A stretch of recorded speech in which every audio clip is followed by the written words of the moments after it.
Hari ini kami kedatangan narasumber Bang Delvis. Selamat malam Bang. Malam, brother. Pernah menjabat sebagai Ketua Umum Pemkri Cabang Ambon. Pemkri Cabang Ambon periode 2021-2022. 2021-2022. Kemudian setelah itu kongres di Samarinda berlangsung, kita suksesi bersama dan dilantik dalam kepengurusan pengurus pusat periode 2022-2024 sebagai sekretaris jenderal pengurus pusat PMKRI. Stay-nya di Jakarta ya Bang? Di Jakarta. Bagaimana Bang kondisi di Jakarta saat ini? Sedang tidak baik-baik saja lah. Dalam dunia aktivis dan dunia organisasi, Abang sudah menjabat dan berproses di PMKRI sejak lama ya Bang? Ya. Bagaimana Abang melihat relevansi organisasi di tengah perkembangan zaman saat ini? Oh, ya kalau pertama-tama kalau misalnya kita bicara soal konteks organisasi ya, bahwa apa sih relevansinya dengan dinamika kebangsaan yang boleh dikatakan mengalami carut marut lah, bahwa tidak bisa ditentukan dinamikanya harus seperti apa dan dia berlangsung sampai kapan gitu. Kenapa? Karena memang ketika berbicara soal negara itu berbicara soal ada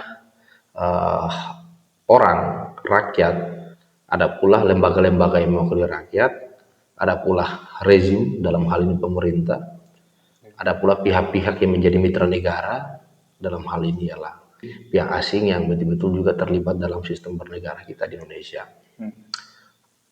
Bahwa perkembangan negara hari-hari ini memang tidak terlepas daripada keterlibatan pemuda. Hari ini memang cukup paradoksal ketika kita berbicara soal peran serta pemuda dalam dinamika kebangsaan, baik sejak Budi Utomo, kemudian Orde Lama, Orde Baru, hingga reformasi hari-hari ini. Itu tetap tidak terlepas daripada peran serta pemuda yang merupakan anak kandung Ibu Pertiwi. Dan ketika kalau kita bicara soal konteks pemudaan, kalender bangsa hari ini mengkonfirmasi usia kepemudaan kita itu sudah berusia kurang lebih sekitar 98 tahun sejak terhitung sejak deklarasi Sumpah Pemuda 1928. Peran pemuda hari ini sebenarnya dia itu harus menjadi oase atas iklim bangsa yang kian gersang. Kenapa saya katakan demikian? Bahwa semangat kepemudaan, kemahasiswaan hari ini harusnya memang dia tidak terlepas daripada denyut sejarah, denyut pergerakan dan denyut perjuangan. Bahwa pemuda, mahasiswa dia harus berada pada garis tengah demokrasi, berada pada garis tengah dinamika kebangsaan yang betul-betul tidak bisa tersandra dengan hegemoni rezim yang menjinakkan gerakan pemuda. Kalau misalnya kita berbicara soal kondisi pemuda hari-hari ini, kita apa yang kemudian kita warisi daripada sejarah kebangsaan dan sejarah kepemudaan hari-hari ini? Yang kita warisi hanyalah gaya berdemonstrasi, gaya seolah-olah menjadi seorang aktivis yang kaliber dan sebagainya. Tapi semangat dan api perjuangan itu dia tidak bisa betul-betul berkobar dan menyala di tengah semangat dan hati setiap mahasiswa. Kenapa? Ada pergeseran paradigma. Ya, kalau misalnya setiap zaman, setiap era dia melahirkan siapa sosok-sosok yang kemudian lahir pada era tersebut, maka hari ini di era reformasi kita tidak menemukan apa-apa. 98 kita boleh kenal beberapa nama-nama yang selalu melekat pada kamus-kamus pergerakan mahasiswa gitu kan. Si A, si B, dan si C gitu kan. Saya nggak perlu sebut nama mereka lah, teman-teman cukup tahu. Tapi hari ini di era reformasi hari ini kita seperti kehilangan roh gerakan, sehingga transfigurasi figur-figur yang kemudian lahir daripada buah gerakan yang kita bangun hari ini tidak ada, tidak menonjol.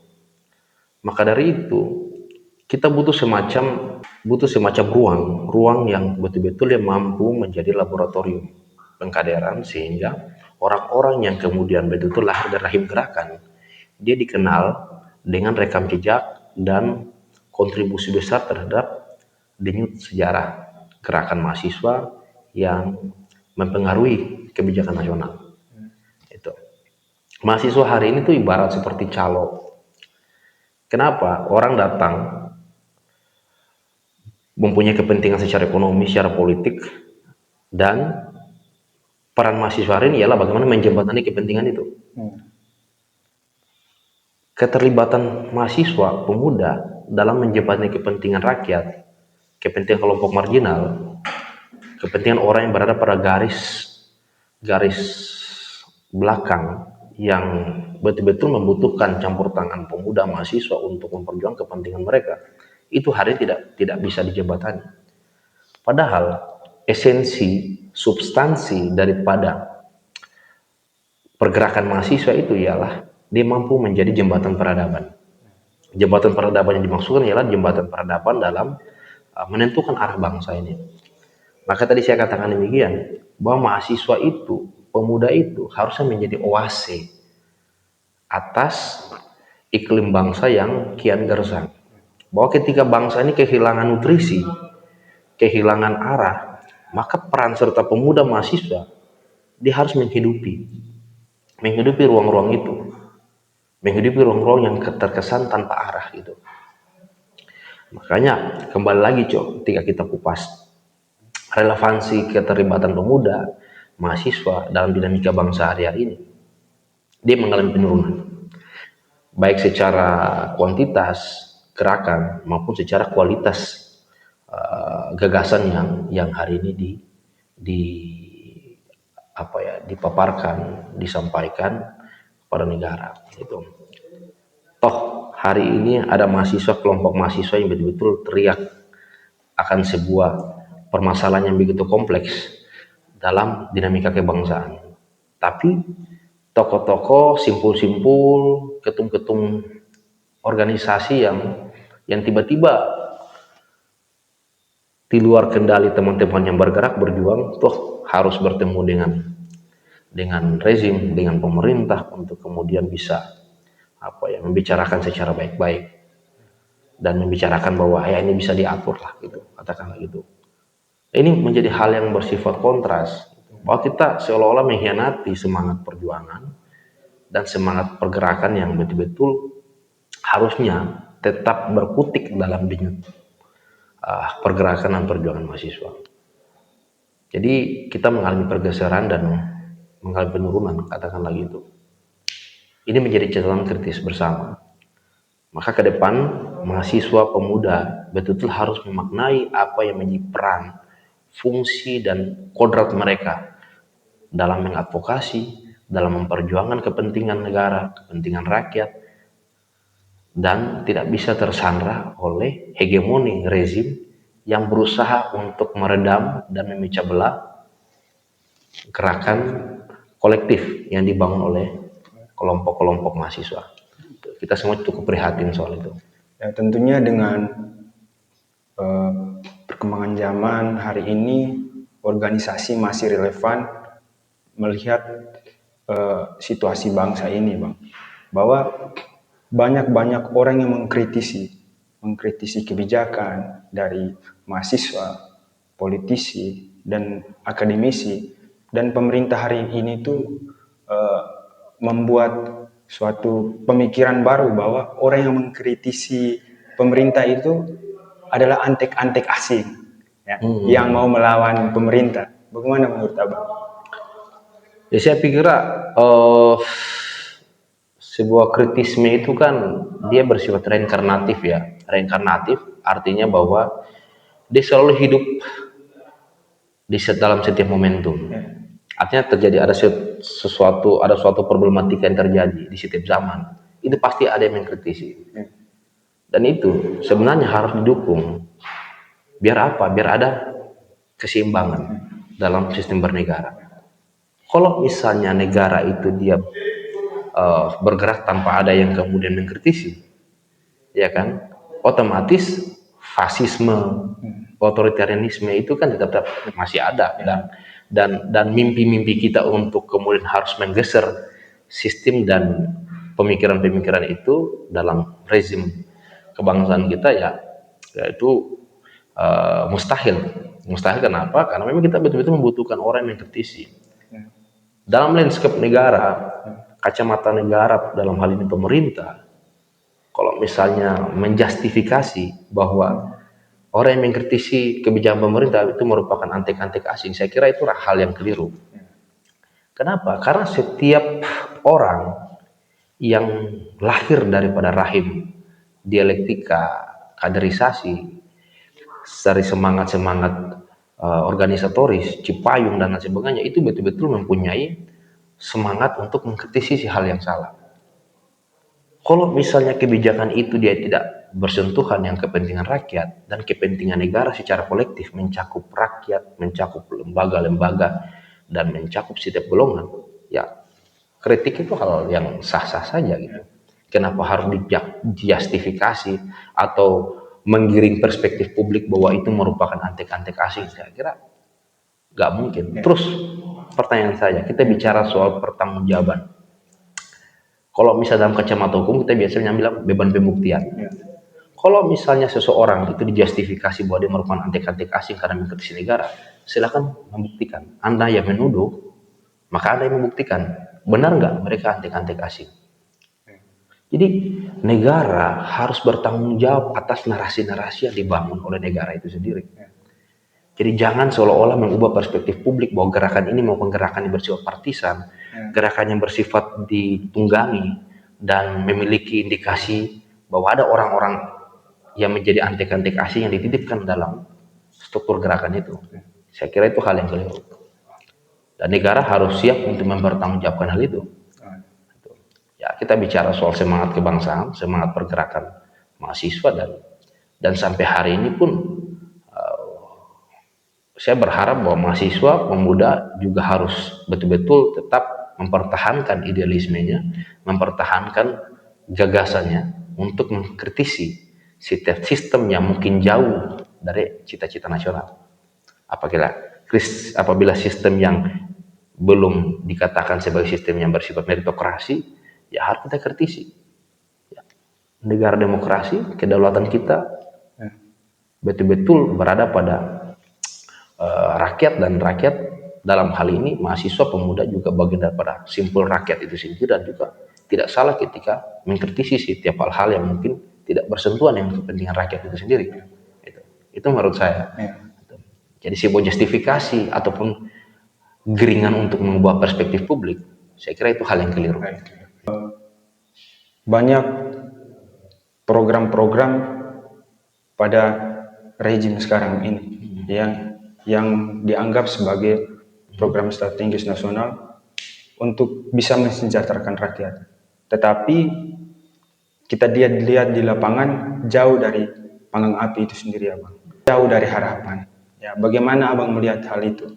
Terkait dengan kebijakan strategis nasional, ya, PSN dan lain sebagainya. Dan kemudian akhir-akhir ini kita coba melihat banyak respon publik terhadap bagaimana operasi yang dilakukan oleh negara, dan hal itu disuarakan melalui film-film dokumenter Pesta Babi. Ada dua hal yang memang perlu kita petakan. Yang pertama ialah bicara soal sistem, dan yang kedua adalah bicara soal kreativitas. Bagi saya, apapun program strategis yang dilakukan oleh pemerintah, selagi itu bersentuhan dengan kepentingan masyarakat, yang betul-betul dia mampu menjamin akan kesejahteraan masyarakat, itu tidak salah. Persoalannya adalah program-program pemerintah itu dia nggak berbicara soal bagaimana kita menjebatani soal kepentingan dan kedaulatan pangan. Kalau misalnya program strategis nasional, food estate, yang bertujuan untuk kelangsungan hidup dan kesejahteraan masyarakat dari sektor pangan, ya kan, ketika ada hal yang mungkin saja benar atau mungkin saja menjamin akan kepentingan masyarakat, itu tidak salah. Tapi kalau misalnya hal itu dibijaki, diterapkan tapi tidak relevan dengan sistem budaya, sistem ekonomi, dan sistem sosial, maka itu hal yang kontras. Toh katakanlah gini, Papua Selatan. Papua Selatan hari ini nggak mengenal padi gitu. Sejak zaman nenek moyang mereka itu nggak kenal padi. Gitu. Toh dibuat sawah dan sebagainya. Jangan sampai ini menjadi pintu masuk rezim untuk bagaimana bisa mengkapitalisasi sumber daya yang ada dari sektor kehutanan dan hak rakyat yang selalu melekat dengan orang Papua Selatan, karena gitu. Tanpa padi pun orang Papua itu sejahtera dalam konteks kesejahteraan pangan. Kenapa saya katakan demikian? Orang di Papua itu sudah dimanjakan dengan alam. Kalau misalnya indikator kemiskinan, kesejahteraan masyarakat itu diukur berdasarkan yang belum dimiliki oleh orang Papua, itu hal yang salah. Kenapa? Karena mereka sudah hidup dan berkembang dengan alam yang selalu memanjakan kehidupan mereka. Jadi kalau misalnya ukuran kemiskinan hanya berdasarkan diukur dari sektor pangan, saya kira itu hal yang keliru, ya kan?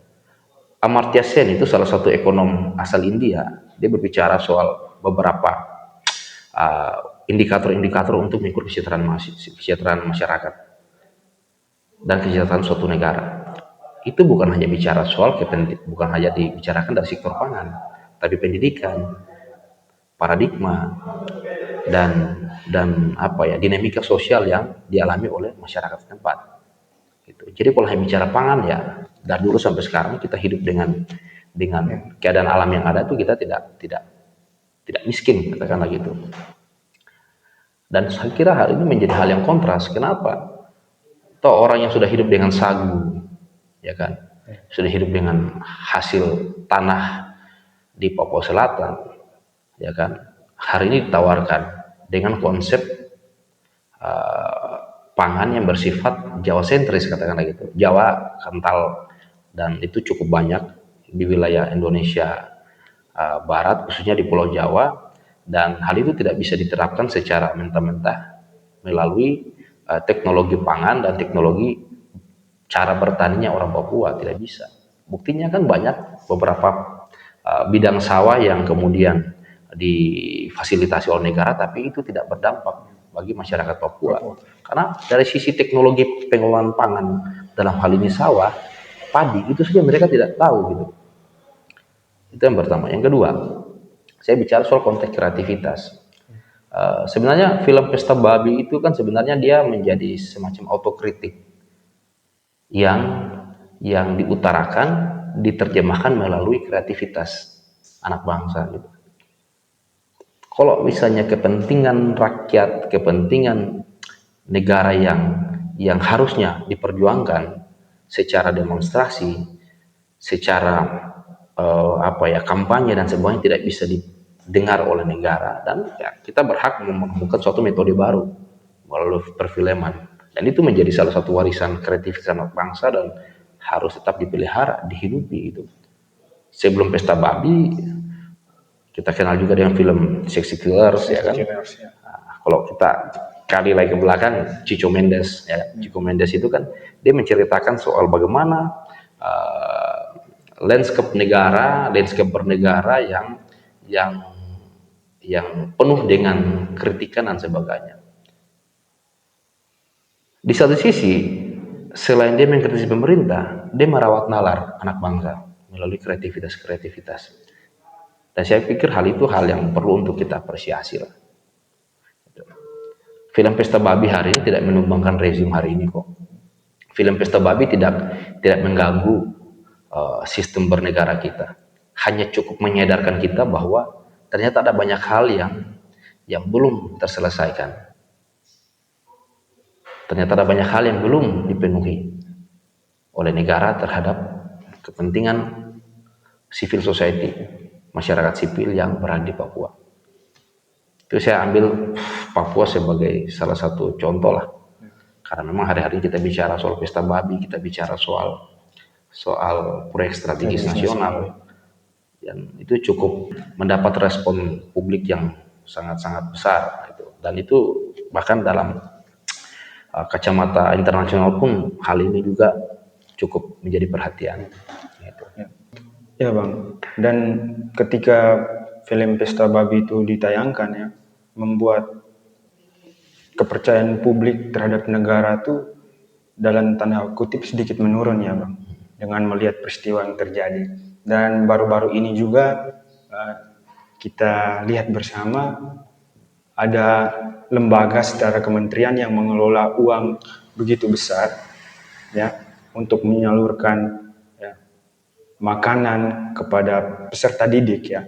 Tetapi ketua lembaga tersebut mengkorupsi, masih menjadi tersangka dalam kasus ini ya.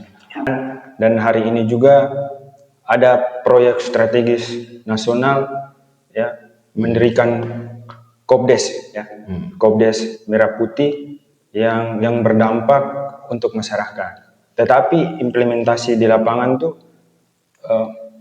ada macam-macam persoalan yang terjadi di lapangan, Bang. Ya. Ya, bagaimana Abang melihat hal itu? Oh, yang pertama ada kan dua problematik yang memang hari ini dibicarakan ya. Yang pertama dari sisi kebijakan bernegara dalam hal yang dikemas melalui program makanan bergizi gratis ya, MBG ya gitu kan gitu. Yang kedua ialah Koperasi Desa Merah Putih. Kemudian dalam penerapannya, orang yang kemudian mengepalai lembaga tersebut, dia diduga melakukan tindak pidana korupsi.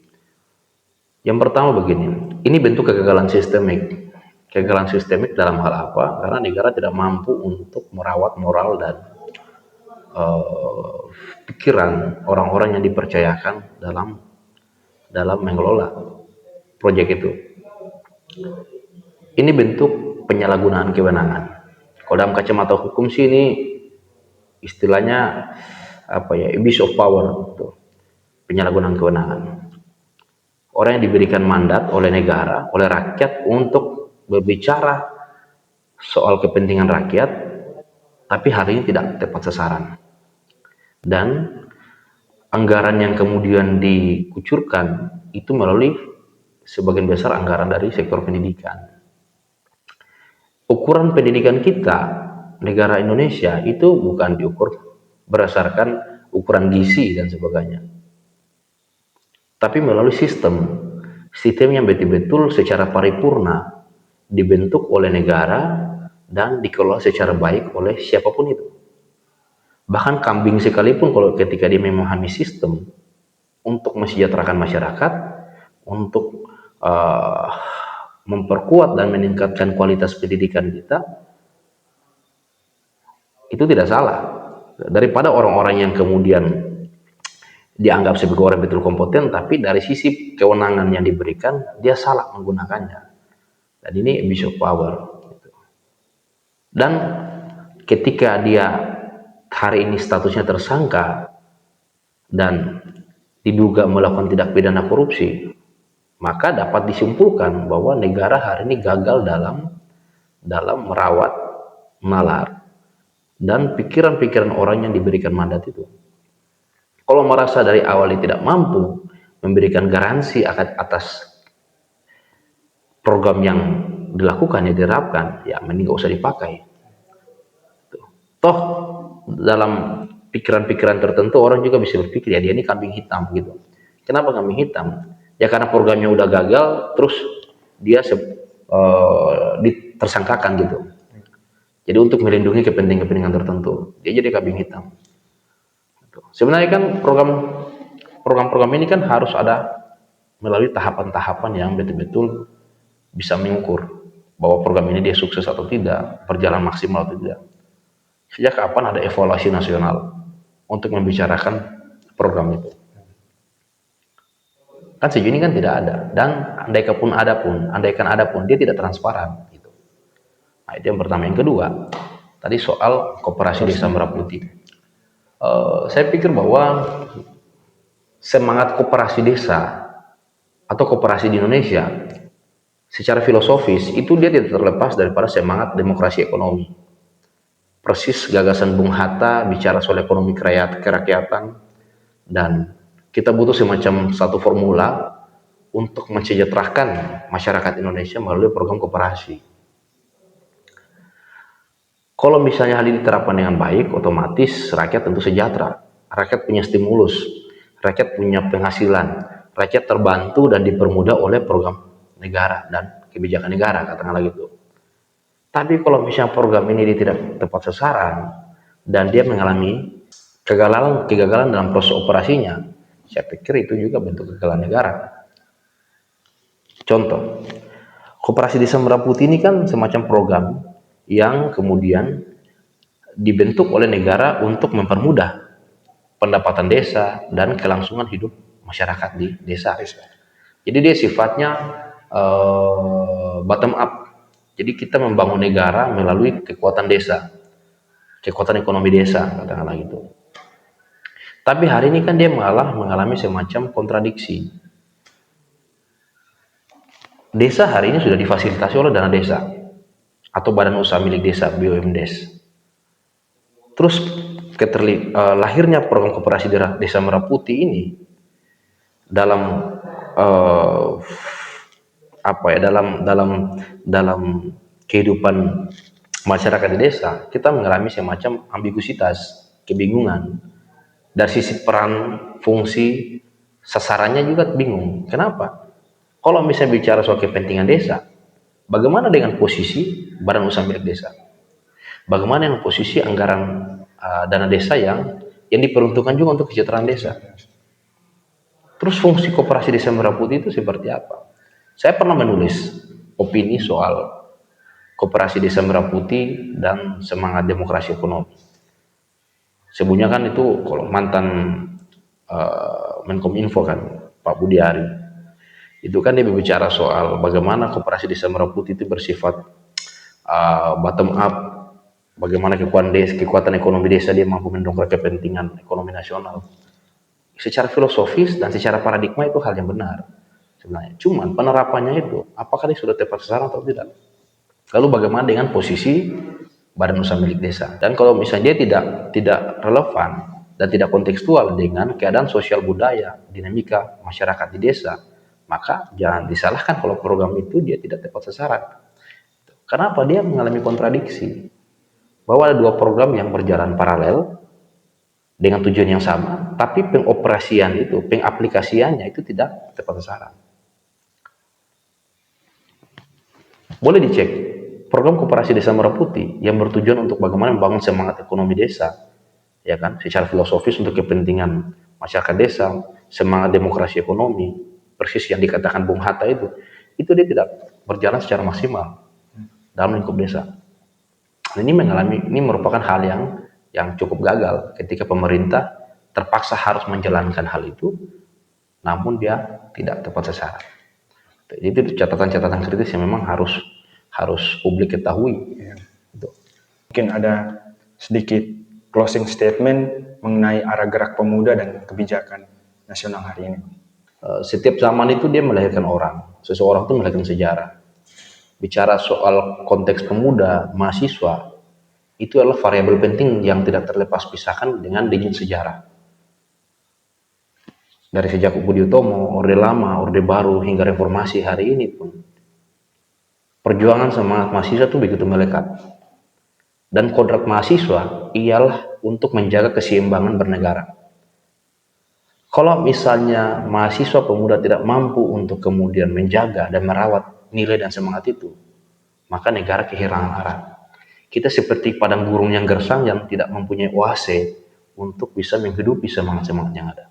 Maka tadi saya katakan di awal bahwa peran dan fungsi mahasiswa dan pemuda itu seperti oase terhadap iklim bangsa yang kian gersang.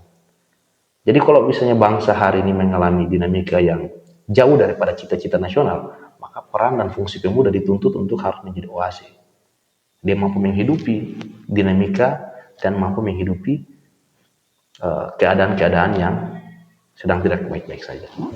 Jadi harapan saya pemuda tetap eksis tetap betul-betul berada pada garis tengah demokrasi, garis tengah kepentingan rakyat, dan betul-betul harus mengkritisi kebijakan yang mungkin jauh daripada sasaran dan harus menjaga keseimbangan bernegara.